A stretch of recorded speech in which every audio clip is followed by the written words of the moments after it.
What is up, guys? Random footage from Ron here, and today it's a beautiful early Florida morning and we have a fun video to make. As a new owner of the Kia, obviously this is just stuff that I'm going over as a new owner, not someone who's had my car for a while. So if you've had your car for a while and you disagree with some of this stuff, go ahead and comment below, let me know what I can look forward to. So today we're going to be making a video of 5 things I love so far about my 2022 Kia Stinger. And like always, garage is a mess, skyline's sitting. We haven't really drove it lately. I need to take it back out. I know like I post like shorts and stuff ripping on it, but it just sits. So without further ado, let's hop in the Kia and start going over some of the things. So 3, 2, 1. Whoa, okay, that was easy. So we're in the car, and I wanted to go over the first thing that I really do love about this car and about any luxury car that you could probably get this option with, and that is AC seats. I don't know how I ever lived without them, especially being in Florida. Like if you were in Florida, 10 out of 10 would recommend to a friend and your fam, get AC seats. So with number 1 out of the way, we go to number 2. Number 2 is the drivability of this car. It actually really surprised me. I mean, you know, like what a lot of people say, it's just a Kia. Yeah, well, go fucking drive a Kia Stinger. So when I got in this thing, it was, I mean, they pretty much rushed me to drive it. They could tell I was looking for, you know, a more sporty car. Sorry, just in camera. And they were like, why don't we drive this? And I'm like, man, you know, whatever. So we got in it, and, you know, they put it in like sport mode and stuff, which is pretty cool. You know, like when you put it in sport mode, the seat wraps around you, which is like one of the coolest features. It also, like, you know, it has the badass 8-speed transmission that's super smart, probably smarter than a manual driver. I drive manual, so that's not much to say.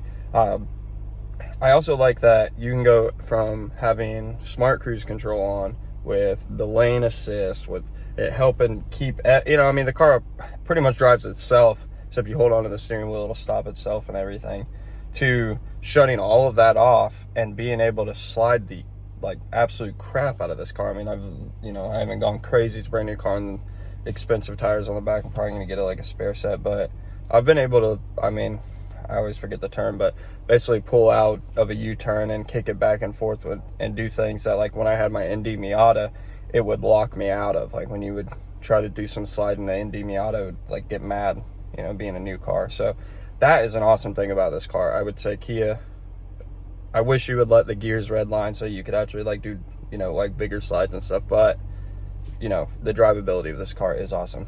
So number 3 is the technology of this car. It actually surprised me with all the features that it had. I mean, I know I talked about the AC and heated seats.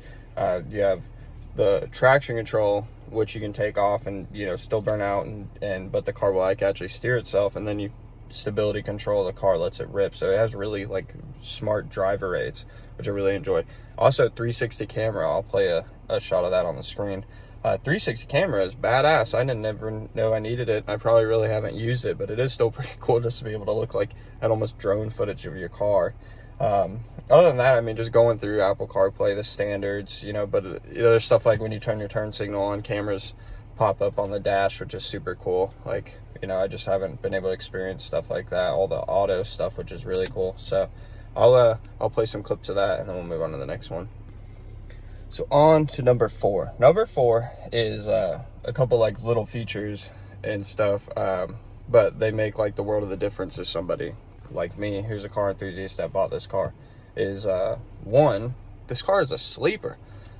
People don't expect how fast this car is. I'm not saying this car is the fastest in the world or anything like that, but this car is quick.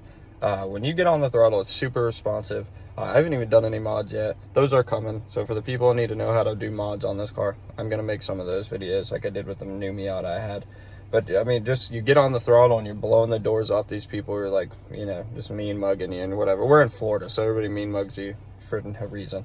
2, launch control. Launch control in this car is super fun. When you like launch out of the hole, I had like some Mustang or something, you know, some kids in a Mustang like messing with me the other day and looked over to me and they're like, want to race? I'm like, yeah, no shit, you know who I am. And so put it in launch control, and I mean, you just get out so quick. They're sitting there spinning their tires and just wasting time, and you're already like letting off at 60, 70. So that it's super cool. I mean, it 100% like that made this car. I mean, I know, and like I said, in some of the higher up cars, you have some of these features, but for somebody who hasn't like maybe gotten that high up and you know, for the value of this car compared to some of those other cars, I really think that this car is hitting those marks. So on to number 5. Number 5 is the styling. The styling of this car is super unique. It's almost like a Euro car and a Japanese car mated with a little bit of American muscle in there, between the wheels, the brakes, the front and the rear. You almost have like a weird mix between like the sedan 4-door, but it like leans into like that coupe or hatchback rear, which is pretty cool. I really haven't had any complaints. When I walk away from it, I look back, and that's like the number one thing when I own a car. If I don't look back at it, I mean, do you really love it? So I'll get off of all these scenic shots and then we'll come back to me. So those are the 5 things that I love about the car so far. If you want to see more things that I like, or some of the things that I am not really fond of, comment below. Leave a like and a comment. Let me know what you want to see. If you enjoyed content like this, or you want to see more Stinger footage, leave a subscribe. Press that button. Make it freaking gray to red or red to gray, however it works. I don't know. I don't ever get any subscribers. If you want to see Skyline footage, it's coming. Waiting for parts. Parts are expensive and they take forever to get here. If you enjoyed it, I appreciate you watching to the end. You rock, whoever you are. Yeah, thanks again. I'll see you guys later.